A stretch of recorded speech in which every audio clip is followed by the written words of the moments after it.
Hello friends, हम लेके आए हैं नेशनल एजुकेशन पॉलिसी से संबंधित क्वेश्चन आंसर यहाँ पे करेंगे। और जो हमारा नोट्स की तरह है ये पूरी की पूरी, पहला चैप्टर जैसे दिया है परिचय, परिचय से हम क्वेश्चन वहाँ से उठाए हैं और उसको आंसर के रूप में इंडिकेट किए हैं, तो हमारे लिए बहुत ही हेल्पफुल होगा। जो हमारा होगा EMRS का पेपर होने वाला है, ठीक है, EMRS का होने वाला है, KBS है, NBS है, इन सब में हमारा परिचय होगा। चैप्टर कौन सा है? चैप्टर है परिचय, ठीक है। और NP की जो 10 से 10 नंबर की क्लास आएगी, यहाँ से ही क्वेश्चन आएंगे, इससे बाहर नहीं आएंगे। अगर आप 10 में से 10 नंबर चाहते हैं तो इससे बढ़िया क्लास आपको नहीं मिलने वाली है, ठीक है। हम शुरू करते हैं। पहला प्रश्न, पहला प्रश्न क्या कह रहा है कि राष्ट्रीय शिक्षा नीति 2020 की पुस्तक पर क्या चीज़ नहीं लिखा हुआ है। कि NP जो है, NP की पुस्तक पे है, पहले पेज पे क्या चीज़ नहीं लिखा हुआ है? राष्ट्रीय शिक्षा नीति 2020 नहीं लिखा हुआ है, या मानव संसाधन विकास मंत्रालय नहीं लिखा हुआ है, या शिक्षा मंत्रालय नहीं लिखा हुआ है, या सत्यमेव जयते नहीं लिखा हुआ है। तो राष्ट्रीय शिक्षा नीति 2020 का जो लोगो है उसमें कौन सा चीज़ नहीं लिखा हुआ है?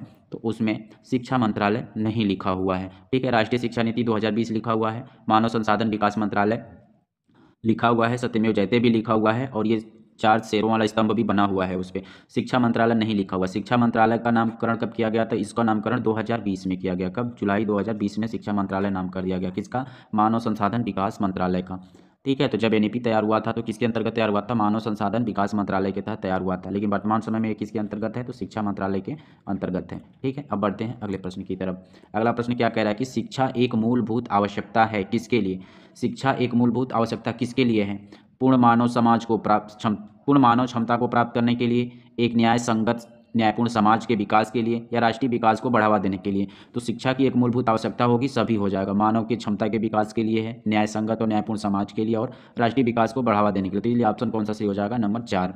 अगला प्रश्न क्या कह रहा है? अगला प्रश्न नंबर 4, सही उत्तर का चयन करें। ध्यान से पढ़ना है। पहला क्या कह रहा है कि गुणवत्तापूर्ण शिक्षा एक सार्वभौमिक पहुंच प्रदान करना, वैश्विक मंच पर सामाजिक न्याय और समानता, वैज्ञानिक उन्नति, राष्ट्रीय एकीकरण और सांस्कृतिक संरक्षण के संदर्भ में भारत की सतत प्रगति और आर्थिक विकास की कुंजी है। दूसरा, सार्वभौमिक उच्चतर स्तरीय शिक्षा वह उचित माध्यम है जिससे देश की समृद्ध प्रतिभा और संसाधनों का सर्वोत्तम विकास और संवर्धन व्यक्ति, समाज, राष्ट्र और विश्व की भलाई के लिए किया जाता है।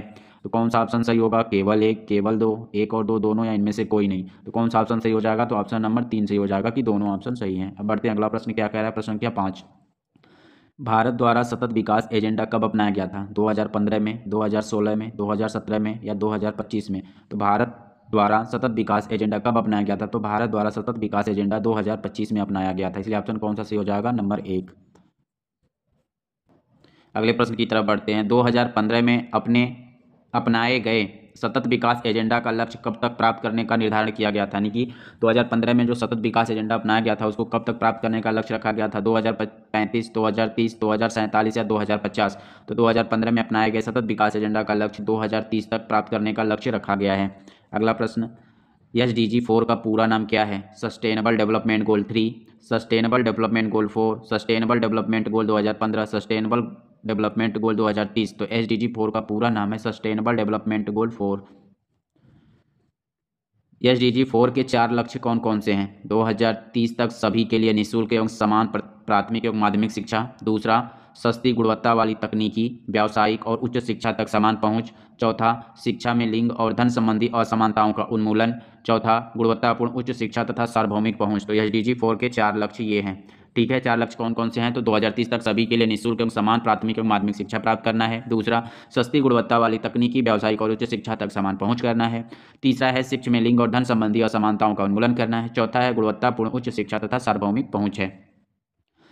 अगला प्रश्न क्या कह रहा है? प्रश्न संख्या 9 की सीखने के परिणाम के वर्तमान स्थिति और जो आवश्यक है, ठीक है, जो सीखने का परिणाम का वर्तमान स्थिति है और जो आवश्यक है उसके बीच की खाई को किसके जरिए पाटा जाना चाहिए? पता नहीं है, पाटा जाना चाहिए मतलब भरना चाहिए। किसके द्वारा भरना चाहिए? कौन किसमें? कि वर्तमान जो स्थिति है सीखने का और जो आवश्यक चीज़ें हैं सीखने के लिए, इन दोनों के बीच की जो कमियां है उसको किसके द्वारा भरना चाहिए? तो पहला, प्रारंभिक बाल्यावस्था देखभाल द्वारा। दूसरा, उच्चतर शिक्षा के माध्यम द्वारा। तीसरा, शिक्षा में उच्चतम गुणवत्ता द्वारा। चौथा, इक्विटी और सिस्टम में अखंडता लाने वाले प्रमुख सुधार के द्वारा।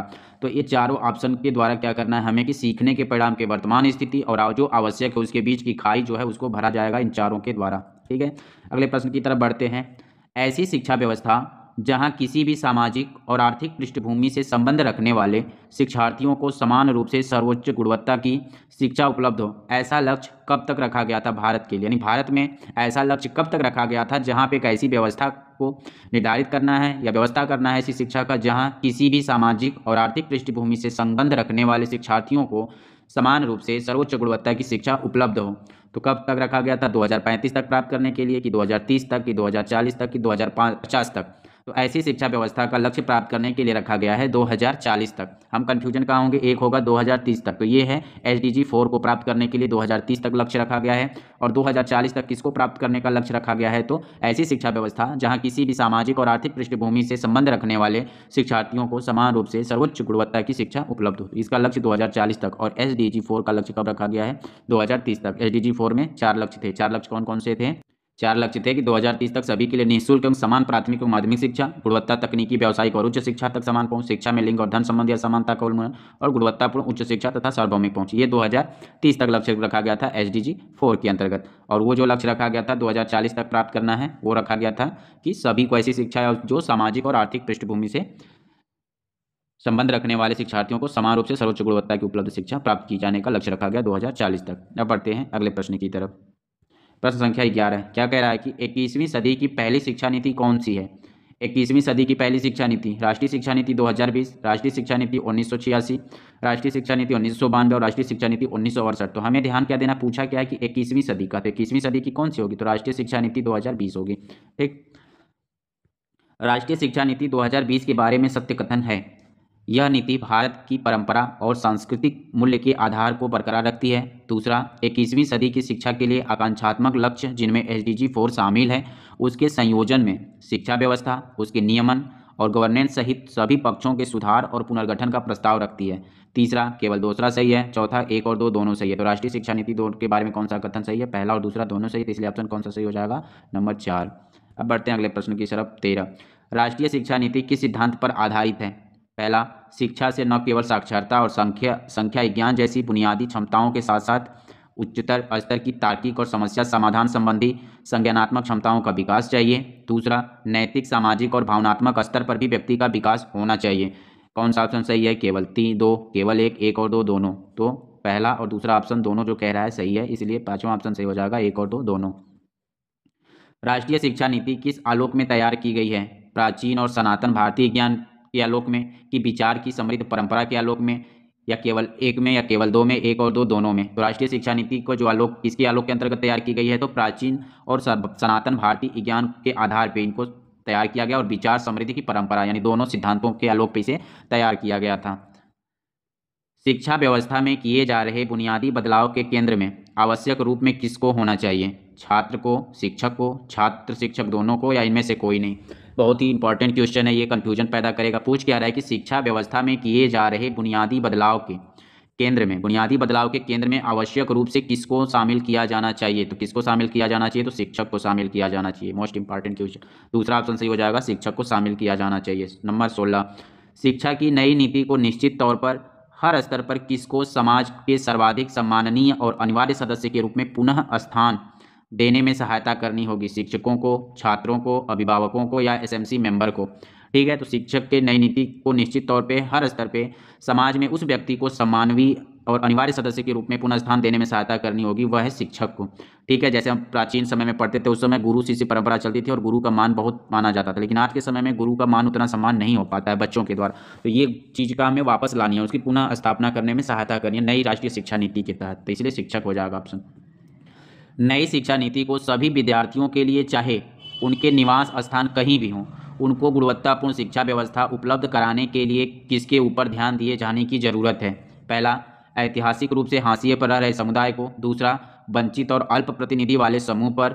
तीसरा, दोनों पर। चौथा, केवल 2 पर। तो नई शिक्षा नीति के सभी विद्यार्थियों के लिए, चाहे वो विद्यार्थी कहीं भी निवास कर रहा हो, उसको गुणवत्तापूर्ण शिक्षा व्यवस्था उपलब्ध कराने के लिए इन दोनों चीज़ों पर ध्यान देना चाहिए। कि ऐतिहासिक रूप से जब उनको सामूहिक हाशिए पर रखा गया, यानी कि उनको समाज से अलग रखा गया है, उनके ऊपर विशेष रूप से ध्यान देना। और वंचित, जो वंचित थे, शिक्षा से वंचित थे, जो उनके अल्प प्रतिनिधि थे, अल्पसंख्यक समूह जो इनको वंचित रखा गया था, इन पर विशेष रूप से ध्यान देना है। शिक्षा पर पिछली नीतियों का जोर मुख्य रूप से किन मुद्दों पर था? स्थानीय भाषा में शिक्षा, उच्च शिक्षा प्राप्त करना, या शिक्षा तक पहुंच, या इनमें से सभी? तो जो पिछली शिक्षा नीतियां थी यानी कि 2002 तो 2020 की जो शिक्षा नीति वर्तमान की शिक्षा नीति है, और इसके पहले जो थी 1986 की थी, 1992 की थी, ये शिक्षा नीतियां किस पर आधारित थी? तो ये शिक्षा नीति आधारित थी ऑप्शन नंबर 3 पे, शिक्षा तक पहुंच पर आधारित थी। ठीक। 1986 की राष्ट्रीय शिक्षा नीति में कब संशोधन किया गया था? 1992 में, 1994 में, 2002 में, या 2020 में? 1986 की राष्ट्रीय शिक्षा नीति में संशोधन कब किया गया था? तो 1992 में संशोधन किया गया था। ठीक है। 1986-92 की पिछली नीति के बाद से एक बड़ा कदम क्या रहा था? यानी कि जो 1986 और 92 में जो राष्ट्रीय शिक्षा नीति आई थी, उसके बाद जो प्रोसेस में बदलाव हुआ तो उसने क्या योगदान दिया था?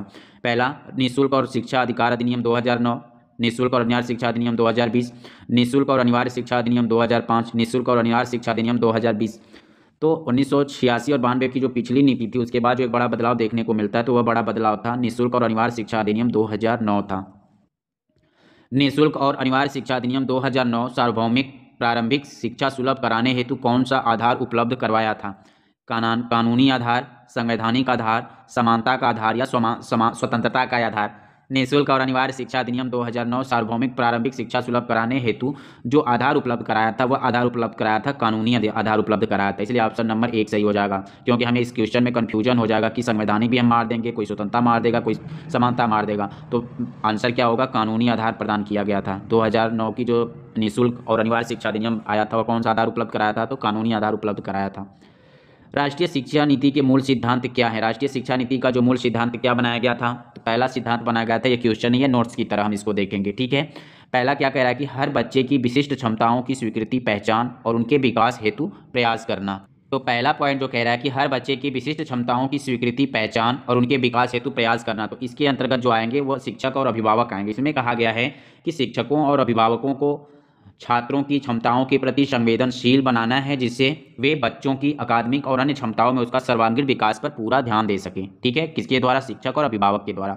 दूसरा मूलभूत सिद्धांत क्या है कि बुनियादी साक्षरता और संख्या विज्ञान को सर्वाधिक प्राथमिकता देना है। किसको प्राथमिकता देना? तो बुनियादी साक्षरता और संख्या विज्ञान को सर्वाधिक प्राथमिकता देना है, जिससे सभी बच्चों को कक्षा 3 तक साक्षरता और संख्या ज्ञान जैसे सीखने के मूलभूत कौशल को हासिल कर सके। यानी कि बुनियादी साक्षरता और संख्या ज्ञान को कब तक हासिल करना है? तो कक्षा 3 के बच्चों तक ये बुनियादी शिक्षा हासिल करना है। तीसरा है लचीलापन। लचीलापन से मतलब क्या है कि शिक्षार्थियों में उनके सीखने के तौर तरीकों और कार्यक्रमों को चुनने की क्षमता हो, और इस तरह वे अपनी प्रतिभा और रुचियों के अनुसार जीवन में अपना रास्ता चुन सके। ऐसा लचीलापन उसमें होना चाहिए। चौथा, कोई स्पष्ट अलगाव नहीं होना चाहिए। ठीक है, कोई स्पष्ट अलगाव नहीं से मतलब है कि कला और विज्ञान, ठीक है, कला और विज्ञान के बीच, पाठ्यक्रम और पाठ्येतर गतिविधियों के बीच, व्यावसायिक और शैक्षिक धाराओं आदि के बीच कोई स्पष्ट अलगाव नहीं होना चाहिए, जिससे ज्ञान क्षेत्रों के बीच हानिकारक ऊंच नीच और परस्पर दूरी एवं असंबद्धता को दूर किया जा सके। यानी कला और विज्ञान को बनाना है तो इसमें कोई अस्पष्ट अलगाव नहीं होना चाहिए, एक दूसरे से जुड़ा होना चाहिए। चाहे वो पाठ्य विषय हो, चाहे पाठ्योत्तर विषय हो, उसमें सबको एक दूसरे में इंक्लूड करके चलना है। पांचवा, सभी विज्ञान की एकता और अखंडता को सुनिश्चित करने के लिए बहुविषयक दुनिया के लिए विज्ञान, सामाजिक विज्ञान, कला, मानविकी और खेल के बीच एक बहुविषयक और समग्र शिक्षा का विकास करना है। ठीक है।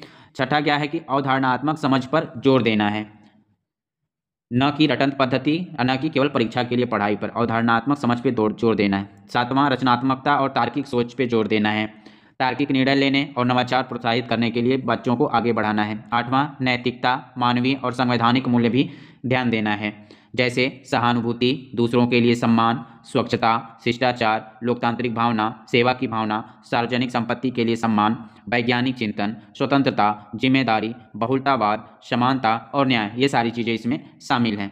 बात करेंगे 9वां पॉइंट, बहुभाषिकता। बहुभाषिकता का मतलब है कि अध्ययन और अध्यापन के कार्य में भाषा की शक्ति को प्रोत्साहित करना। 10वां है जीवन कौशल।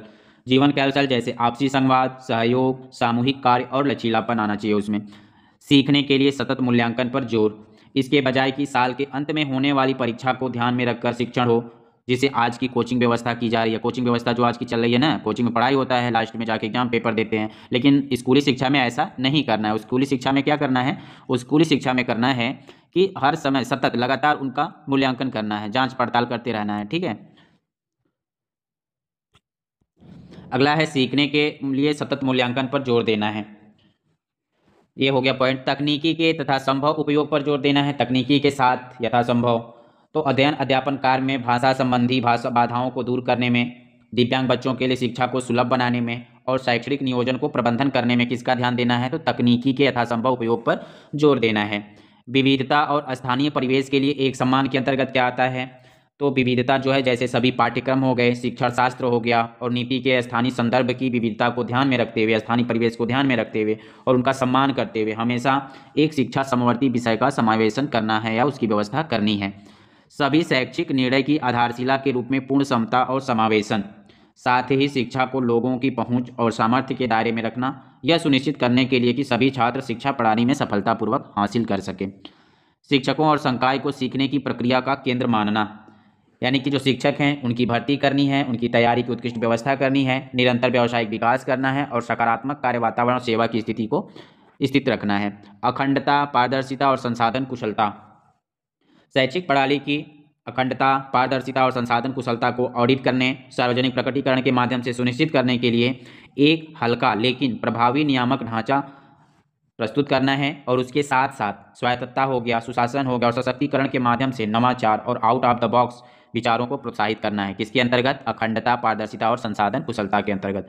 उत्कृष्ट स्तर का बोध, गुणवत्तापूर्ण शिक्षा और विकास के लिए उत्कृष्ट स्तर का बोध होना जरूरी है।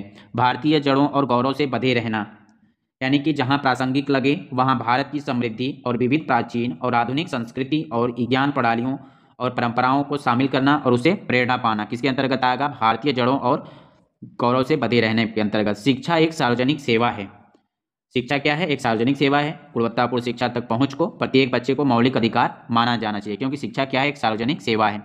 एक मजबूत जीवंत सार्वजनिक शिक्षा प्रणाली में पर्याप्त निवेश करना है, जैसे साथी, सच्चे, परोपकारी, निजी और सामुदायिक भागीदारी को प्रोत्साहित और सुविधा, यानी कि राष्ट्रीय शिक्षा नीति के जो मूल सिद्धांत हैं इसमें निजी व्यवस्था भी शामिल हो जाएगी। निजी स्कूल में भी इसको लागू किया जाना चाहिए और गवर्नमेंट सेक्टर में भी इसको लागू करने के लिए प्रोसेस किया जा रहा है। अभी अलग अलग राज्य में, कई सी राज्य में एक्सेप्ट नहीं है तो कहीं माना जा रहा है, तो उसके अनुसार ये सभी क्षेत्रों में इसको समाहित किया जाना चाहिए। ठीक है, अब बढ़ते हैं अगले प्रश्न की तरफ। राष्ट्रीय शिक्षा नीति 2020 का विजन क्या है? विजन क्या है राष्ट्रीय शिक्षा नीति 2020 का? पहला कह रहा है कि भारतीय मूल्य से विकसित शिक्षा प्रणाली जो सभी को उच्चतर गुणवत्ता शिक्षा उपलब्ध कराए और भारत को वैश्विक ज्ञान की शक्ति बनकर भारत को एक जीवन तो न्याय संगति ज्ञान समझ में बदलने के लिए प्रत्यक्ष रूप से योगदान करेगी। दूसरा, हमारे जितने भी संस्थान हैं उनकी पाठचर्या में और शिक्षण विधि में छात्रों में उनके मौलिक दायित्व और संवैधानिक मूल्य देश के साथ जुड़े और बदलते विश्व में नागरिक की भूमिका और उत्तरदायित्व की जागरूकता उत्पन्न करें। यह किसका विजन है? राष्ट्रीय शिक्षा नीति 2020 का विजन है। तीसरा क्या कह रहा है कि छात्रों में भर्ती होने का गर्व न केवल विचार में हो बल्कि व्यवहार में भी हो, उनके बुद्धि में भी हो, उनके कार्यों में भी हो और साथ ही साथ विज्ञान, कौशल, मूल्य और सच में भी होना चाहिए। चौथा क्या कह रहा है कि जो मानवाधिकार, अस्थायी विकास और जीवन यापन तथा वैश्विक कल्याण के लिए प्रतिबद्ध हो ताकि वह सही मायने में वैश्विक नागरिक बन सके। तो ये किसका विजन है? 2020 का विजन है। ठीक है, राष्ट्रीय शिक्षा नीति 2020 में कितने अध्याय हैं? यानी कि राष्ट्रीय शिक्षा नीति का जो प्रोस्पेक्टस तैयार किया गया था उसमें कितने अध्याय हैं? 21 अध्याय हैं कि 25 अध्याय हैं कि 26 अध्याय हैं कि 27 अध्याय? कितने अध्याय हैं? तो 27 अध्याय दिए गए हैं उसमें।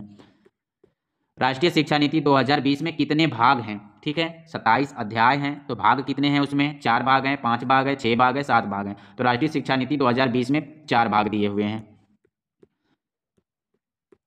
सही मिलान करें यहाँ पे। स्कूली शिक्षा, उच्चतर शिक्षा, अन्य विचारण, केंद्रीय विचारणीय मुद्दे और क्रियान्वयन रणनीति। तो स्कूली शिक्षा भाग किस में दिया? स्कूली शिक्षा भाग 1 में दिया है। उच्चतर शिक्षा किस में दिया है? भाग 2 में दिया है। अन्य केंद्रीय विचारणीय मुद्दे भाग 3 में दिया है और क्रियान्वयन की रणनीति भाग 4 में दिया है। तो इस तरह ऑप्शन क्या हो जाएगा? पहला का ए हो जाएगा। पहला का ए किस में है? इसमें डी है, ये नहीं होगा, ये नहीं होगा। ठीक है बच्चा, 1 और 2। तो पहला का ए है, दूसरा का डी है। पहला का ए है, दूसरा का डी है, तो ये ऑप्शन सही हो जाएगा। तीसरा का सी, चौथा का बी। ठीक है, तो यानी स्कूली शिक्षा भाग 1 में दिया है, उच्चतर शिक्षा भाग 2 में दिया है, अन्य केंद्रीय विचारणीय मुद्दे भाग 4 में और क्रियान्वयन की रणनीति नहीं, क्रियान्वयन की रणनीति भाग 4 में है और अन्य केंद्रीय विचारणीय मुद्दे भाग 3 में है। कौन सी बिंदु, जिसमें 4 बिंदु दिए, इनमें से कौन सा बिंदु जो है वह स्कूली शिक्षा से संबंधित नहीं है? पहला, प्रारंभिक बाल्यावस्था देखभाल और शिक्षा सीखने की नींव। दूसरा, बुनियादी साक्षरता एवं संख्या ज्ञान सीखने के लिए तात्कालिक आवश्यकता और पूर्व शर्त। तीसरा, ड्रॉप आउट बच्चों की संख्या कम करना और सभी स्तरों पर शिक्षा की सार्वभौमिक पहुंच सुनिश्चित करना। चौथा, समग्र और बहुविषयक शिक्षा की ओर। तो इसमें है पूछा है कि कौन सा बिंदु स्कूली शिक्षा से संबंधित नहीं है। तो स्कूली शिक्षा से संबंधित जो है वो पहला भी है, दूसरा भी है और तीसरा भी है। चौथा जो है ये स्कूली शिक्षा से संबंधित नहीं है। तो इसलिए ऑप्शन कौन सा सही हो जाएगा? 4। शिक्षक बिंदु किस में उल्लेखित है, यानी कि शिक्षक जो वर्ड यूज किया गया है किस में यूज किया गया, कौन से वर्ग में? ठीक है, स्कूल शिक्षा में, उच्चतर शिक्षा में, अन्य केंद्रीय विचारणीय मुद्दे में या क्रियान्वयन की रणनीति में। तो शिक्षक यूज किया गया है स्कूली शिक्षा में। ठीक है, किसमें यूज किया गया है, किसमें उल्लेख किया गया इसका? स्कूली शिक्षा में। इस शिक्षक शिक्षा किस वर्ग में उल्लेखित किया गया? पहला हमने अभी देखा ना, पहला में क्या दिया था? शिक्षक बिंदु। ठीक है, इसमें क्या पूछा है कि शिक्षक शिक्षा, जब शिक्षक केवल पूछेगा तो वो स्कूल शिक्षा में है, और जब पूछेगा शिक्षक शिक्षा किस वर्ग में उल्लेखित किया गया है तो उच्चतर शिक्षा में, क्या केंद्रीय विचारणीय मुद्दे में या क्रियान्वयन की रणनीति में। तो शिक्षक शिक्षा उल्लेखित किया गया है उच्चतर शिक्षा में, और शिक्षक केवल किस में उल्लेखित किया गया था? स्कूल शिक्षा में। तो ये ऑप्शन 2 सही हो जाएगा। व्यावसायिक शिक्षा किस वर्ग में उल्लेखित किया गया है? व्यावसायिक शिक्षा स्कूल शिक्षा में, उच्चतर शिक्षा में, अन्य केंद्रीय विचारणीय मुद्दे में या क्रियान्वयन की रणनीति में। तो व्यावसायिक शिक्षा का उल्लेख जो किया गया है वह किया गया है अन्य केंद्रीय विचारणीय मुद्दे में। तो कौन सा ऑप्शन से हो जाएगा? ऑप्शन से हो जाएगा 3। ठीक है, ये 20वां चैप्टर में या 20वें अध्याय में दिया हुआ है। कौन सा? व्यावसायिक शिक्षा। जैसे हम यहाँ देखते हैं कि स्कूली शिक्षा में क्या क्या शामिल है। ठीक है, क्या क्या शामिल है स्कूली शिक्षा में? तो स्कूली शिक्षा में पहला दिया है प्रारंभिक बाल्यावस्था, देखभाल और शिक्षा। दूसरा बुनियादी साक्षरता और संख्या ज्ञान सीखने की बात करेंगे तो प्रारंभिक शिक्षा में शामिल हो जाएगा। ठीक है, तीसरा क्या कह रहा है? ड्रॉप आउट बच्चों की संख्या कम करना और सभी स्तरों पर शिक्षा की सार्वभौमिक पहुंच सुनिश्चित करना। चौथा पॉइंट क्या कह रहा है कि स्कूलों के पाठ्यक्रम और शिक्षा शास्त्र अधिगम समग्र एकीकृत आनंददायी और रुचिकर होना चाहिए। किसमें? स्कूली शिक्षा की बात करें। देखो ये जो क्वेश्चन हम पूछे थे ना, शिक्षक किस वर्ग में शामिल है तो स्कूल शिक्षा में शामिल है। छठा समतामूलक और समावेशी शिक्षा सभी के लिए अधिगम, स्कूल कॉम्प्लेक्स क्लस्टर के माध्यम से स्कूल संसाधन क्लस्टर के माध्यम से कुशल संसाधन और प्रभावी गवर्नेंस है। और स्कूली शिक्षा के मानक निर्धारण और प्रत्यायन। तो स्कूली शिक्षा में कितने अध्याय हैं? तो स्कूली शिक्षा में जो अध्याय दिया है उनकी संख्या कितनी है? स्कूली शिक्षा में अध्याय हो जाएंगे 8। ठीक है, 8 अध्याय शामिल हैं स्कूली शिक्षा में। टोटल कितने हैं? 27 हैं। स्कूली शिक्षा में कितने हैं? 8 हैं। कितने भाग हैं? 4 भाग हैं। और हमने देख ले लिया स्कूली शिक्षा में क्या क्या शामिल है। अब बढ़ते हैं आगे, उच्चतर शिक्षा में बात करते हैं। ठीक है, उच्चतर शिक्षा में क्या दिया हुआ है? उच्चतर शिक्षा में पहला है गुणवत्तापूर्ण विश्वविद्यालय एवं महाविद्यालय। उच्चतर शिक्षा में क्या आ जाएगा? महाविद्यालय आ जाएगा। गुणवत्तापूर्ण विश्वविद्यालय एवं महाविद्यालय भारतीय उच्चतर शिक्षा व्यवस्था हेतु एक नया और भविष्योन्मुखी दृष्टिकोण। दूसरा संस्थागत पुनर्गठन और समेकन।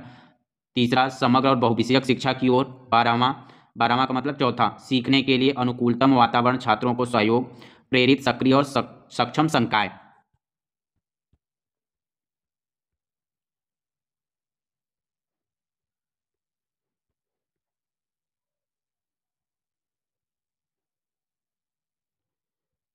उच्चतर शिक्षा में समता और समावेश शिक्षक शिक्षा, ये क्वेश्चन आया था ना, शिक्षक जो शिक्षा है वो किस में शामिल होगी? तो उच्चतर में। ठीक है, उच्चतर में, क्योंकि बीएड हो गया, एमएड हो गया, जो पढ़ाई की जाती है ना शिक्षक की शिक्षा के लिए जो पढ़ाई की जाती है तो उच्चतर शिक्षा में शामिल हो जाएगी। तो उससे हम चीज़ों को समझेंगे। तो शिक्षक शिक्षा किस में शामिल होगी? उच्चतर में।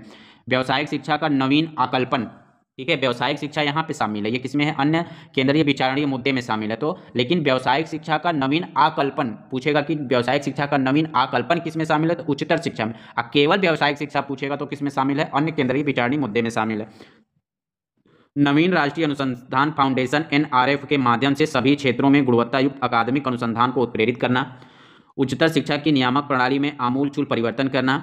उच्चतर शिक्षा संस्थानों के लिए प्रभावी शासन और नेतृत्व किसमें शामिल हो जाएगा? उच्चतर शिक्षा में। तो स्कूली शिक्षा में हमने देखा कितना था? 8, और उच्चतर शिक्षा में कितने हैं? 11। ठीक है, तो एक भाग हो गया, पहले भाग में 8 और दूसरे भाग में 11 अध्याय हैं। अब बात करेंगे तीसरा पार्ट में। तीसरा पार्ट में कितने हैं?